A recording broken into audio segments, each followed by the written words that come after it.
राजस्थान पुजारी सेवक महासंघ के बैनर तले देहात जिलाध्यक्ष मनमोहन शर्मा के नेतृत्व में CAD सर्किल पर संभागीय आयुक्त कार्यालय के गेट के सामने पिछले 6 दिवस से धरना चल रहा था, जिसे आज जिला कलेक्टर कोटा को ज्ञापन देने के बाद समाप्त कर दिया गया। जिलाध्यक्ष मनमोहन शर्मा ने बताया कि संभागीय आयुक्त ने 4 मामले रघुवीर वैष्णव सोकंधा मांगरोल नीतू मेहरा खानपुर दिवाकर योगी खेड़ा रसूलपुर व बरूधन वाले मंदिर माफी के मामले निपटाने के आश्वासन दिए हैं। अगर कार्य नहीं हुए तो CM के नाम ज्ञापन सौंपेंगे। इस दौरान 12 से प्रचार मंत्री राजेंद्र बूंदी से तहसील अध्यक्ष महेंद्र कोटा से अध्यक्ष रामावतार प्रदेशाध्यक्ष रमू पंडित शिवसेना के प्रदेश अध्यक्ष सुरेश गोस्वामी मौजूद रहे। न्यूज भारत 24 कोटा से संवाददाता रामविलास वैष्णव की खास रिपोर्ट।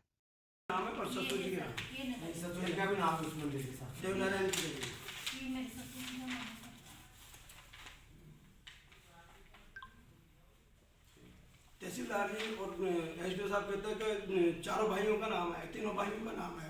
हम ये कह रहे हैं भाई आप तो 91 के तहत नाम जो दर्ज होने का आदेश हुआ है उसके तहत आप नाम दर्ज कीजिए। 91 में जो नाम था इनके वो नाम दर्ज कीजिए। ठीक है, ये तो आप ले जाओ। ये ठीक है। एक सर ये है सौगंधा के बताइए साहब, हमारे क्या है हमारे नाम आए हुए और तापेश लिस्ट में हमारे पास है, परंतु हमारे साहब वहाँ SDO जो होता है ना वो गड़बड़ करता है हमारे साथ। पहले मांग रोल का इसके साथ तो ये तो अच्छा आप दिए नीचे वाला ठीक है। तो उसमें क्या होता है साहब, पहले तो हमारे तापेश साहब ने रजिस्ट्री कर दी स्टे पे, फिर हमने अपील करी, रजिस्ट्री टूट के आई तो हमने कहा भाई हमारे को कब्जा दिलाओ। तो फिर उन्होंने क्या किया, एक समिति बना दी, पर हमारे को कब्जा नहीं देते, उल्टा सीधा कार्रवाई कर देते हमारे खिलाफ। फिर हम समिति को तोड़ा के लाए, हाई कोर्ट जाके जयपुर से खारिज करा के लाए। तो हम कह रहे हैं कि हमें कब्जा दो। तो अभी भी कलर साहब ने कुछ परसों बुलाया था मेरे को, तो वो कह रहे थे कि आप ऐसे करोगे तो हम कुछ नहीं करेंगे। इस तरह की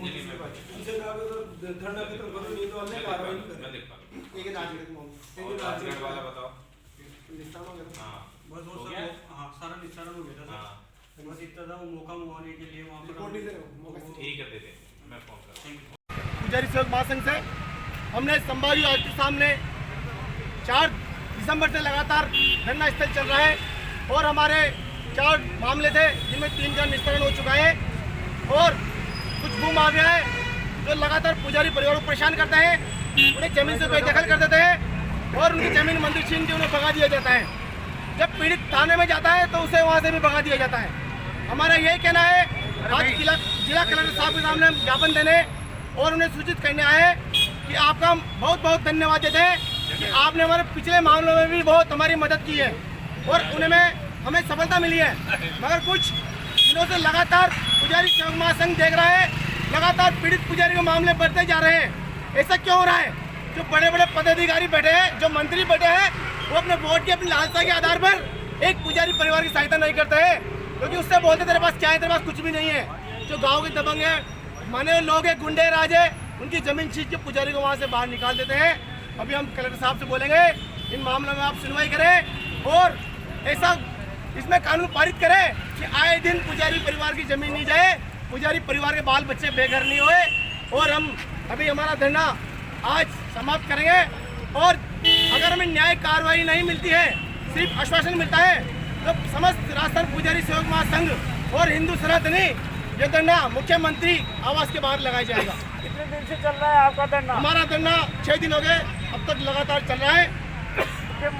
कितने मुद्दे हैं आपके? हमारे 4 पुजारी के मुद्दे हैं, जिनमें से 3 का निस्तारण का कलेक्टर साहब ने संभागीय आयुक्त साहब ने तिवारी जी ने आश्वासन दिया है। शीघ्र ही इनको हम समाधान करेंगे और उन पर विश्वास पर ही हम हमारा धरना समाप्त कर रहे हैं।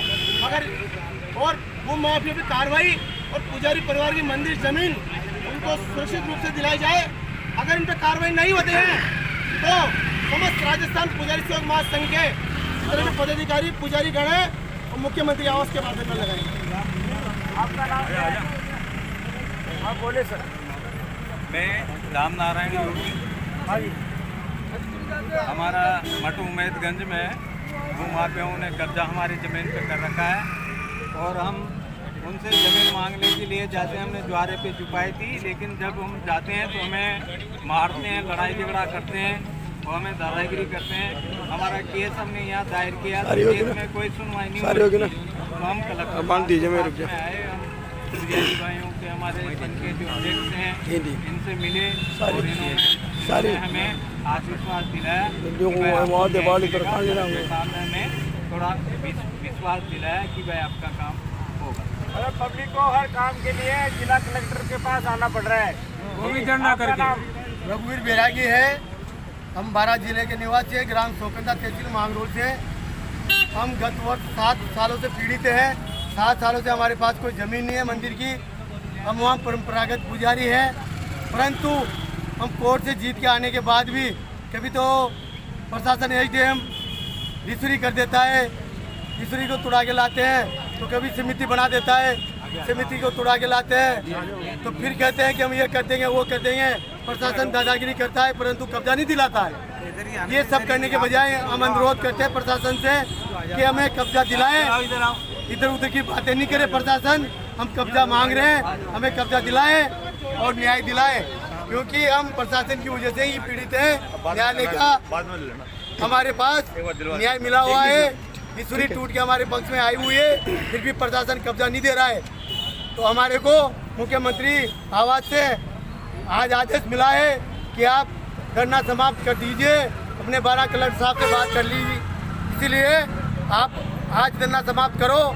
21 तारीख के बाद आपसे कलेक्टर साहब ने बोला है, 21 तारीख के बाद कलेक्टर साहब से मिल लेना।